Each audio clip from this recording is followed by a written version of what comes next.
আপনারা ভাবছেন দাদা একটা কিছু বললো না, হাসছে কেন? এই জন্য হাসছি, এই রাজ্যের প্রধান বলেছেন আমরা 500 টাকা দিয়ে লোক এনেছি। 500 টাকা দিয়ে এত লোক, বাপরে বাপ। তাহলে ভাবুন আপনি 1500 টাকা দিয়ে কত লোক আনেন। আমরা 500 টাকা দিয়ে লোক আনি, আপনার 1500 টাকায়ও লোক জমে না। এই জন্য এই ভাতা ওই শ্রী এইসব দিয়ে লোককে টুপি পরিয়ে এখানে নিয়ে আসেন। এই জন্য আসছি। আরো আসছি আরেকটা কারণে। উনি বলেছেন কি আমাদের গলায় দড়ি দিয়ে মরতে। আমি বললাম ঠিক আছে আমরা মরব, আমরা গলায় দড়ি দিয়ে মরব, কিন্তু আপনি কথা দিন আপনি রেল লাইনের মাথা দিয়ে দেবেন।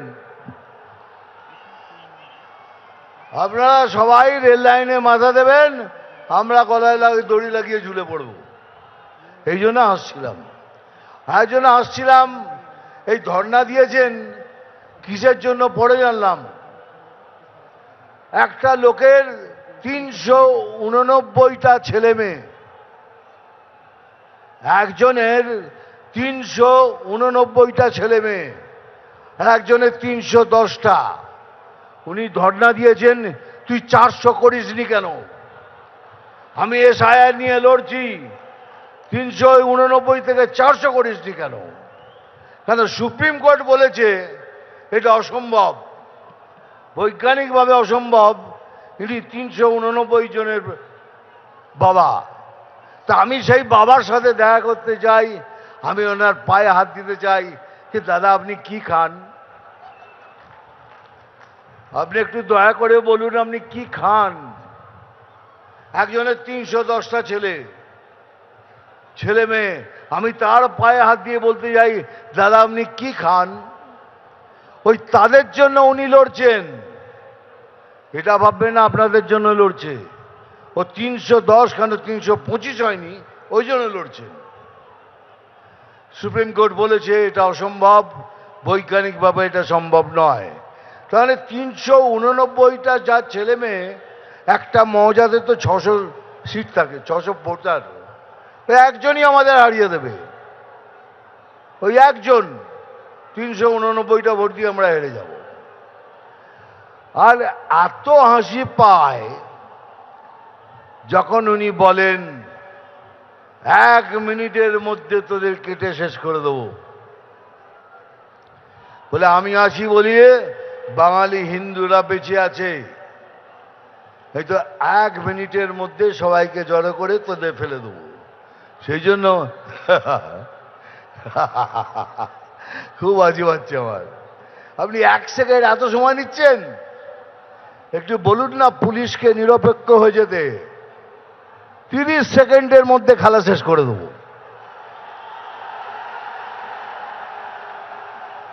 30 सेकंड, आधा मिनट में गेम खत्म कर देगा। एक बार आओ ना, आमने सामने आओ, देखो बीजेपी में क्या ताकत है, देख लो। खाली पुलिस को बोलो तुम निरपेक्ष हो जाओ। আমি কথা দিচ্ছি আমার সমস্ত আদিবাসী আমার ভাই বোনদের, আমরা যদি আসি আপনাদের সব কষ্ট দূর হবে। পড়াশোনার জন্য একটা টিচার নেই, আসবে। যত কষ্ট পেয়েছেন আমরা সব দূর করব, এ আমি গ্যারান্টি দিয়ে বলছি।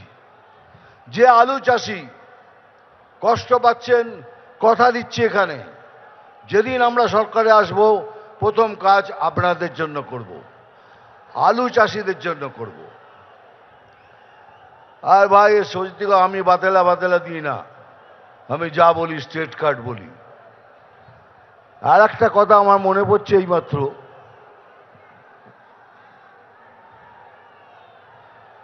মানে যত ধরনের মিথ্যে কথা উনিই বলেন।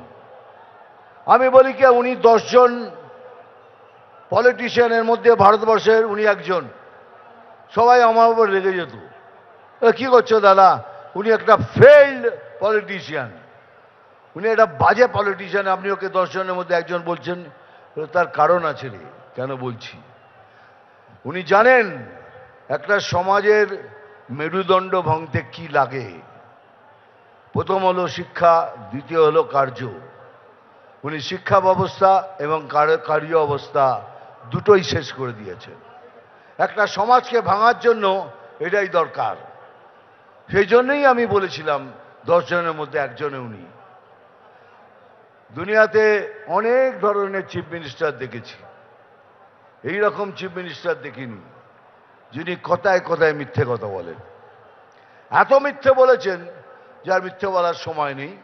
কারণ আপনাদের সূচনা দিচ্ছি, হাত ভেঙেছে, পা ভেঙেছে, এবার কিন্তু আরো কিছু ভাঙতে পারে, তার জন্য তৈরি থাকবেন। হয়তো চলে গেল আইসিইউতে, আর আইসিইউ থেকে বক্তৃতা দিচ্ছেন, আমার কি হবে।